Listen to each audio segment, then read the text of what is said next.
बिस्मिल्लाहिर्रहमानिर्रहीम। तरावीह की नमाज तन्हा अगर कोई पढ़ रहा है, अकेला पढ़ रहा है, उसका क्या तरीका है? क्योंकि लॉकडाउन भी चल रहा है, ऐसी सूरत में बहुत सारे आदमी ऐसे होंगे जो तरावीह की नमाज अकेले पढ़ेंगे, जमात से पढ़ने का मौका नहीं मिलेगा। इसीलिए यह मसला तफसीलन आपके सामने जिक्र करूंगा, आपको बताऊंगा। उससे पहले अगर आप देखना चाहें ये मसाइल रफ़अत में और किताबुल मसाइल में, उसके अलावा अरबी किताबों में भी ये मसाइल जो आपको बता रहा हूं तफसील से मिलेंगे आपको। सबसे पहली बात, अगर जमात से नमाज पढ़ रहे होंगे, तरीका बिल्कुल अलग है। इसीलिए ये जो मैं तरीका बता रहा हूं, इस तरीके को जमात से बिल्कुल मत जोड़िएगा। यह तरीका उन लोगों के लिए है जो अकेले पढ़ रहे हैं। अब वो अकेले चाहे मर्द पढ़े या औरत पढ़े, दोनों के लिए यही मसला है जो अभी आपको बताऊंगा। दूसरी बात, तरावीह की नमाज 20 रकात पढ़नी है और सुन्नत मुअक्कदा है। कोई बगैर उज्र के अगर छोड़ देगा, बगैर सख्त मजबूरी के अगर तरावीह की नमाज नहीं पढ़ेगा, छोड़ देगा, चाहे वो मर्द हो या औरत हो, गुनहगार होंगे, गुनाह मिलेगा। नाजायज है छोड़ना। अगर सख्त मजबूरी है, ऐसी उज्र की वजह से अगर तरावीह की नमाज छोड़ देंगे तो फिर कोई गुनाह नहीं मिलेगा। ठीक है। अब रही ये बात कि 20 रकात तरावीह पढ़ेंगे, कैसे पढ़ेंगे? 20 रकात तरावीह जो पढ़ेंगे, 2-2 रकात करके पढ़ेंगे। 2 रकात पढ़ेंगे, सलाम फेरेंगे, फिर 2 रकात पढ़ेंगे, फिर सलाम फेरेंगे। अब ये जो 2-2 रकात है, यही बेहतर तरीका है, यही जो है मुतवातिर अमल है, इसी पे अमल चल रहा है। आजकल एक नया फितना भी चल रहा है, लोग कहते हैं कि 4-4 रकात करके पढ़ो एक साथ। यह तरीका जायज है, नमाज हो जाएगी, लेकिन सही मुनासिब नहीं है। यह तरीका जो है मुतवातिर जो अमल है चला आ रहा है, उसके भी खिलाफ है और चंद दलाइल के भी खिलाफ है। और इसमें भी जो है फुकाहा का जो है बिल्कुल वाज़ेह तौर पे जो जुजिया मिलता है फिका की किताबों में कि 2-2 रकात करके पढ़ो, उसके भी खिलाफ है। इसीलिए 2-2 रकात करके पढ़िए, 4 रकात एक सलाम से मत पढ़िए। अगर कोई पढ़ लेता है नमाज हो जाएगी, लेकिन मुनासिब नहीं है ऐसा करना उसके लिए। रही ये बात कि क़िराअत कैसे करेंगे। क़िराअत में क्योंकि अकेला पढ़ रहा है, इसे इख्तियार है। अगर ये चाहेगा जोर जोर से, जैसे इमाम साहब जोर जोर से पढ़ते हैं, ऐसे ही ये भी जोर जोर से क़िराअत करके पढ़ सकता है, अगर मर्द है।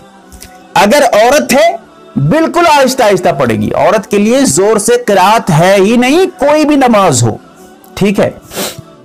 ये रहा क़िराअत के बारे में। और क़िराअत के बारे में जो इख्तियार मैंने कहा है कि आहिस्ता पढ़े या जोर से पढ़े, चाहेगा तो जोर जोर से क़िराअत कर सकता है, चाहेगा आहिस्ता आहिस्ता क़िराअत कर सकता है। लेकिन बेहतर यह है ऐसी सूरत में जोर से क़िराअत करके तरावीह की नमाज पढ़े। जोर जोर से, जैसे क़िराअत जोर से मतलब यह नहीं है कि बिल्कुल हंगामा मचाने लगे, जोर जोर से चिल्लाकर शोर मचाने लगे, वो नहीं है। बस जैसे ऊंची आवाज में आदमी क़िराअत करता है, जैसे इमाम साहब आम नमाजों में क़िराअत करते हैं, इस तरह वो क़िराअत करके नमाज पढ़े।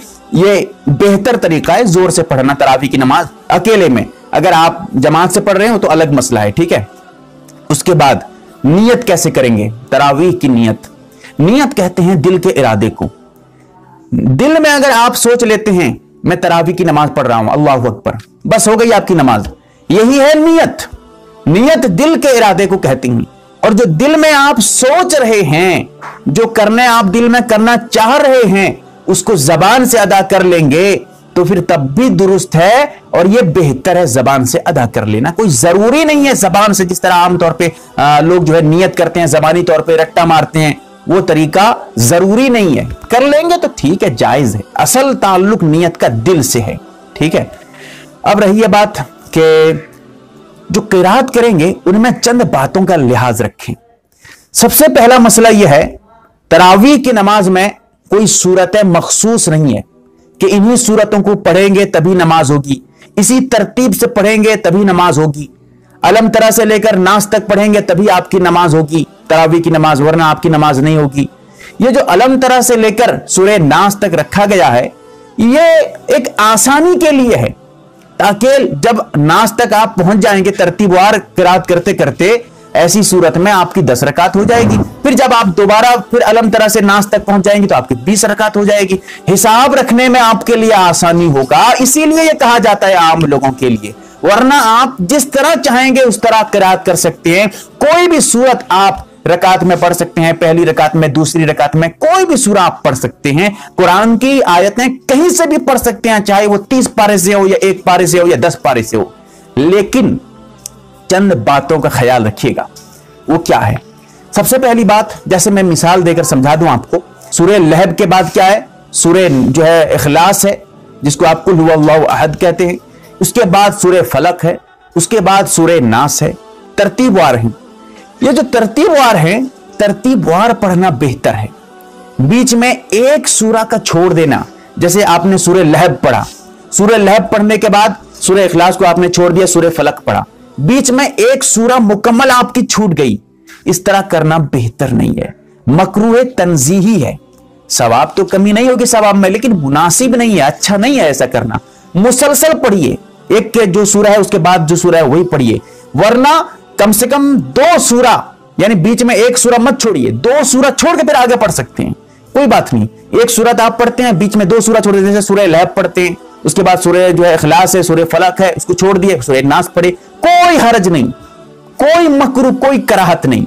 क्यों? क्योंकि आपने एक सूरत नहीं छोड़ी, बीच में एक सूरा छोड़ना यह मकरूह है, तंजीही है। रही ये बात, अगर उल्टा पढ़ेंगे, जैसे सूरह लहब है, उसके बाद सूरह इखलास है, आपने पहले सूरह इखलास पढ़ दिया, फिर दूसरी रकात में सूरह लहब, उल्टा कुरान पढ़ रहे हैं, उल्टे तरफ से, जो सूरा जो है बाद में उसको पहले पढ़ के फिर उसके बाद उससे पहले वाली सूरा पढ़ रहे हैं, ऐसी सूरत में नमाज मकरूह तहरीमी होगी। इसीलिए इसका ख्याल बहुत जरूरी है। नमाज तब भी हो जाएगी, लेकिन ऐसा करना गुनहगार होगा आदमी अगर जानबूझकर करता होगा। जानता नहीं था तो कोई बात नहीं है, ठीक है। अब जरा समझिए, अगर कोई आदमी ऐसा है जिसको सिर्फ एक ही सूरा याद है, जिसको 2-4 सूरा याद है, 2 सूरा याद है, पहली रकात में एक सूरा पढ़ ले, पहली वाली सूरा, फिर बाद में दूसरी रकात में दूसरी सूरा पढ़ ले, फिर जब और 2 रकात पढ़ेगा, क्योंकि 2 रकात का पढ़ेगा, हर रकात में वो एक सूरा पढ़े, फिर दूसरी सूरा, फिर एक सूरा, फिर दूसरी सूरत, यानी अलग अलग सूरत पढ़ना कोई जरूरी नहीं है, ठीक है। अगर इसी तरह कोई आदमी एक ही सूरा उसको याद है, वो क्या करेगा? वो इस तरह करेगा, पहली रकात में जो सूरा पढ़ा होगा, एक ही सूरत उसको याद है, जो सूरत वो पहली रकात में पढ़ा होगा, अलहम्दु शरीफ के बाद दूसरी रकात में भी बिल्कुल वही सूरा पढ़ेगा, कोई बात नहीं है, ठीक है। अच्छा, उसके साथ साथ एक और चीज यहां समझ लीजिए, कैसे पढ़ेंगे वो जरा तफसील बता देता हूं आपको। वो इस तरह पढ़ेंगे, नियत करके अल्लाहु अकबर कह के हाथ बांध लेंगे, हाथ बांधने के बाद सना पढ़ेंगे, सना मुकम्मल पढ़ने के बाद आऊदु बिल्लाहि मिनश शैतानिर रजीम पढ़ेंगे, फिर बिस्मिल्लाहिर रहमानिर रहीम पढ़ेंगे, फिर उसके बाद सूरह फातिहा पढ़ेंगे, उसके बाद आमीन कहेंगे, फिर बिस्मिल्लाहिर रहमानिर रहीम पढ़ेंगे, फिर सूरा पढ़ेंगे, कोई भी एक सूरा पढ़ लेंगे। उसके बाद रुकू को जाएंगे, रुकू में अल्लाहु अकबर कहते हुए रुकू को जाएंगे, रुकू में 3 मरतबा या 5 मरतबा, 7 मरतबा, जितनी मरतबा आपसे हो सके आसानी के लिए। तो आप जो है तस्बीह पढ़ेंगे, सुभान रब्बियल अज़ीम 3 मरतबा पढ़ेंगे या 5 मरतबा, जो भी हो सके। तस्बीह पढ़ने के बाद समी अल्लाहु लिमन हमीदा कहते हुए खड़े हो जाएंगे। जब मुकम्मल खड़े हो जाएंगे, उसके बाद रब्बना लकल हम्द कहेंगे, उसके बाद फिर अल्लाहु अकबर कहते हुए सजदे को जाएंगे 3 मरतबा। सजदे की जो तस्बीह है सुभान रब्बियल आला, इसको 3 मरतबा, 5 मरतबा, 7 मरतबा जो भी वो पढ़ेंगे, फिर अल्लाहु अकबर कहते हुए बैठेंगे। एक सजदा आपका हो गया, फिर अल्लाहु अकबर कहते हुए सजदे को जाएंगे, दूसरा सजदा आप कर रहे हैं, फिर 3 मरतबा, 5 मरतबा, 7 मरतबा जो भी वो तस्बीह पढ़ेंगे। उसके बाद फिर अल्लाहु अकबर कहते हुए सीधे खड़े हो जाएंगे। एक रकात आपकी मुकम्मल हो गई। अब इसके बाद जो एक रकात हो गई है, इसके बाद जो आप खड़े होंगे दूसरी रकात में, अब आऊदु बिल्लाह नहीं पढ़ेंगे, अब सना भी नहीं पढ़ेंगे, अब सीधा बिस्मिल्लाहिर रहमानिर रहीम पढ़कर सूरह फातिहा शुरू कर देंगे। अब सूरह फातिहा के बाद आमीन कहेंगे, फिर बिस्मिल्लाह पढ़ेंगे, फिर कोई भी सूरा पढ़ेंगे, उसके बाद रुकू करेंगे, सजदा करेंगे। 2 सजदा करने के बाद बैठकर अत्तहियात पढ़ेंगे, मुकम्मल अत्तहियात पढ़ेंगे। अत्तहियात मुकम्मल पढ़ने के बाद फिर दुरूद शरीफ पढ़ेंगे, दुरूद इब्राहिमी पढ़ना बेहतर है। उसके बाद आप दुआ पढ़ेंगे, दुआ पढ़ के सलाम फेर दीजिएगा, अस्सलामु अलैकुम व रहमतुल्लाह कहते हुए दाहिनी तरफ सलाम फेरिएगा, दाहिने कंधे को देखिएगा, बाईं तरफ सलाम फेरिएगा, बाएं कंधे को देखिएगा। ये रहा उसका तरीका। अब चंद बातें यहां पर याद रखिएगा। जब आपकी 4 रकात नमाज हो जाए, तरावीह की 2-2 रकात करके पढ़ेंगे, जब 4 रकात हो जाएगी आपकी, तो बैठकर कुछ देर तस्बीहात करिए, कुछ देर बैठकर जो है दुआ वगैरह करिए, कुछ देर बैठकर जो है आम मतलब कुछ देर बैठना है, इस्तिराहत कहते हैं, आराम करना। अब आराम करने में आपको इख्तियार है, चाहे आप तस्बीह पढ़ें या जिक्र करें या अल्लाह अल्लाह करें या फिर उसके अलावा कुरान कुछ तिलावत कर दें, जो भी चाहे आप कर सकते हैं, इबादत करिए उस वक्त में, कोई बात नहीं है। 4 रकात के बाद फिर उसके बाद फिर से 2-2 रकात करें, फिर 4 रकात पढ़िए। इस तरह करके हर 4 रकात के बाद कुछ देर आपको बैठना है और कुछ तस्बीहात वगैरह करना है, उसके लिए दुआ भी बताई जाती है, वो दुआ भी पढ़ सकते हैं, कोई दुआ जरूरी भी नहीं है, पढ़ना चाहें तो पढ़ सकते हैं, अगर याद हो, आपको नहीं याद हो तो तस्बीहात करिए, कोई बात नहीं है। तो उसके बाद जब आपकी 20 रकात हो जाएगी, तरावीह की नमाज जब 20 रकात हो जाए उसके बाद दुआ कर लीजिएगा। तरावीह की नमाज के बाद दुआ है। अब तरावीह की नमाज दुआ करिएगा, दुआ करने के बाद हाथ उठाकर जिस तरह आमतौर पे नमाज में दुआ करती है, उसके बाद फिर से आप वित्र नमाज पढ़िएगा, तरावीह के बाद पढ़िएगा वित्र नमाज। तरावीह से पहले पढ़ना मुनासिब नहीं है, बेहतर नहीं है, तरावीह के बाद ही पढ़ना चाहिए, और दुआ तरावीह के बाद करिएगा। वित्र नमाज जब आप 3 रकात पढ़ लेंगे, उसके बाद वित्र नमाज के बाद दुआ मत करिए, क्योंकि वित्र नमाज के बाद दुआ नहीं है। ये तफसील मैंने आपके सामने जिक्र किया है, और भी चंद बातें इसमें बहुत तफसीलात हैं, उसको मैं छोड़ रहा हूं, और यह मुकम्मल तरीका आपकी जिम्मेदारी है कि आप लोगों तक पहुंचाएं ताकि वो समझ सकें कि क्या करना है क्या नहीं करना है। और ये तरीका मैंने जो बताया है औरतों के लिए भी है, मर्दों के लिए भी है। अल्लाह ताला हमें अमल की तौफीक अता फरमाए और सही समझ अता फरमाए। आमीन या रब्बल आलमीन।